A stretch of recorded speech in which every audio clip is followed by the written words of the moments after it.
ਆ ਪੁੱਤਰ ਆ ਡੇरेदारी माल डंगर ज़मीन जायदाद ਉਹਦਾ ਤੂੰ ਮੇਰਾ इकलौता वारिस ਆ। लालच इंसान को अंधा कर देता है और जब बात हो दौलत और जायदाद की तो ईमान भी बिकता हुआ नजर आता है। मालिक साहब तुसी जो मर्जी कर लो, ਜਿਹੜੀ ਜਾਇਦਾਦ ਹੈ ਮੈਂ ਹੜਪ ਕਰਨੀ ਤੁਹਾਡੀ। ਆ ਵੇਖ ਆ ਸਾਰੀ ਜ਼ਮੀਨ ਜਾਇਦਾਦ ਇਹ ਸਾਰਾ ਕੁਝ ਮੇਰੇ ਤੋਂ ਬਾਅਦ ਪੁੱਤਰ ਤੇਰਾ ਹੀ ਆ, ਤੂੰ ਹੀ ਸੰਭਾਲਣਾ ਵਾ। ਹੈਂ ਚੌਧਰੀ ਤੋਂ ਤਾਂ ਮੁੰਡਾ ਤੇ ਮੁਨਸ਼ੀ ਇਕੱਠੇ ਹੁੰਦੇ ਅੱਜ ਖੈਰ ਆ।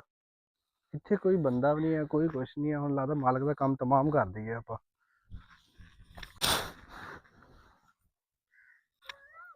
ਹੁਣ ਤਾਂ ਹੋ ਗਿਆ ਮਾਲਕ ਦਾ ਕੰਮ ਤਮਾਮ, ਹੁਣ ਜਾਇਦਾਦ ਦੀ ਵਾਰੀ। ਉਹ ਤੇਰੀ ਮਨ ਸ਼ੱਕ ਸੀਗਾ ਮੁਨਸ਼ੀ ਕੋ ਗੇਮ ਪਾਉਣ ਲੱਗਾ ਅੱਜ।